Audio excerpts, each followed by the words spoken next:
This is KGW News at noon. Thanks for joining us here at noon. I'm Drew Carney, and we start this afternoon with the latest on the in-person learning plan for kids in Portland.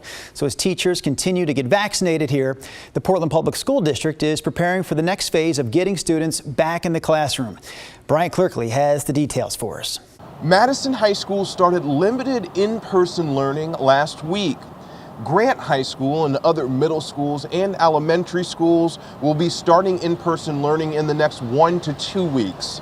19 schools in the first phase will roll out limited in-person instruction by February 8th. This week, the district plans to send families a form that will allow them to choose whether they'd like their child to stay with distance learning or go to a hybrid model. By February 22nd, PPS hopes to have limited in-person learning at 45 schools. Then phase 3 of the plan includes all schools by March 1st. School administrators have been identifying the students that are eligible, and they're reaching out to families individually, making sure that families understand that this is optional and that it is, we want to make sure that they feel safe. By the time the fourth quarter starts on April 1st, the district hopes to have all students in some form of a hybrid model. Now, the key to this is teachers getting vaccinated, and the superintendent thinks most teachers will be vaccinated by the end of this month. I'm Brian Clerkley, KGW News. All right, that's Brian with the latest on the getting kids back into the classroom front. How about more on the COVID vaccine front? Because we have Oregon and Washington both expecting more doses from the federal government this week as both states move forward with their distribution plans. Let's take a look at the vaccination site at the Clark County Fairgrounds here, which gave out more than 3,000 doses over the course of just 4 days. And the site expects to handle another 4,000 doses this week. Now get this, appointments for those shots opened up yesterday at noon, and just a half hour later, every single slot was booked. I actually sat on hold for about 2 hours and 45 minutes before I gave up. It's just very frustrating to not be able to go ahead and get it to work and to get that magic appointment. Mass vaccinations for teachers in Oregon will also continue this week at the Oregon Convention Center. The state is delivering 15,000 doses for that. And the state of Oregon is also sending the Portland metro area 17,000 additional doses for healthcare workers and other people in the Phase 1A category.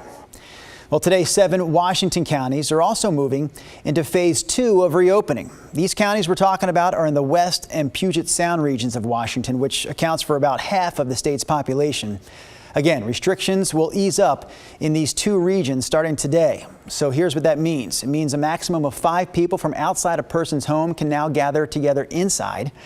It also means restaurants, gyms, and movie theaters can reopen at 25% capacity. And a big one for high school kids, some high school sports, I should say, are going to make a return in those 2 regions of Washington. But closer to home, Southwest Washington remains in Phase 1. That being said, Governor Jay Inslee has made it easier recently for a county to move up to Phase 2. They only have to meet 3 of the following 4 metrics: a 2-week decrease in new cases, hospitalizations, ICU occupancy, and positive test results. Researchers at Oregon State University, meanwhile, say they have found multiple variants of the COVID virus here in Oregon, and that includes the highly contagious UK strain. The OSU researchers used wastewater samples and genetic sequencing to find these variants. So besides the one from the UK, researchers found another variant that's been spreading in Southern California, although that one doesn't have the mutation that makes the other variations so contagious. Here's the bottom line, though. One of those Oregon State researchers says we all still have to be completely on guard. With these new variants on our doorstep, Oregonians need to really double down on their personal protective measures. Wear a mask, ideally 2 of them, when you're in contact with people outside your family. Wash your hands, socially distance, no indoor groups, and especially if you have the chance to take the vaccine, get it.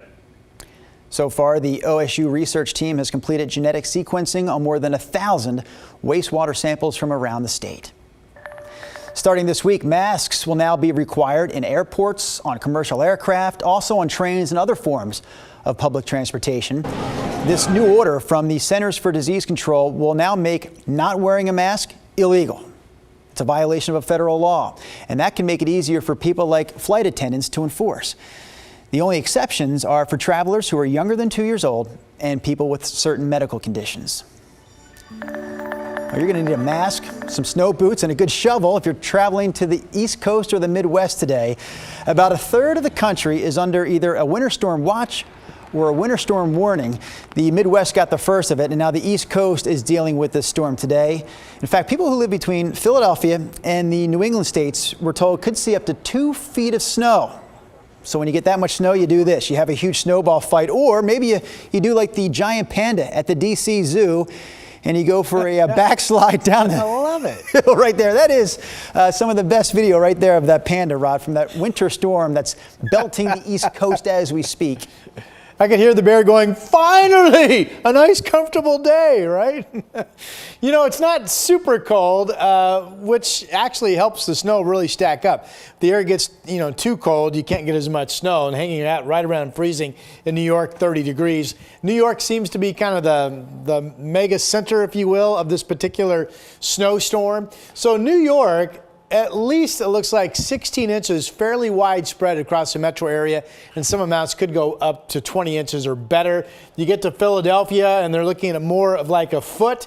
DC's on the outside of this, but Boston's looking at over a foot of snow potentially up in New England. So how about that? All right, back to our little area. We have really just a gentle, steady, mostly light rain day going on. You can see in green, the rain traveling from south to north. This front that's producing all of this will be coming inland, it looks like, this evening. So I don't think we get much of a break in the rain until that front comes in. So it's been steady light rain, mostly light this morning.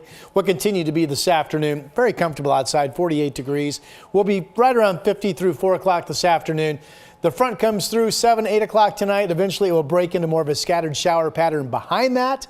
I'll have your complete forecast. We'll talk about what the mountains are getting. That's coming up. All right, more Rod here in about 5 minutes. But right now, we want to get to some more news today. The new law in Oregon that decriminalizes the possession of all illegal drugs goes into effect today. It removes criminal penalties for low-level drug possession charges and replaces them with a $100 fine, which could actually be waived if the person who is charged seeks treatment. Oregon is the first state in the country to decriminalize drugs. Although it is important to clarify here, this law does not legalize drugs.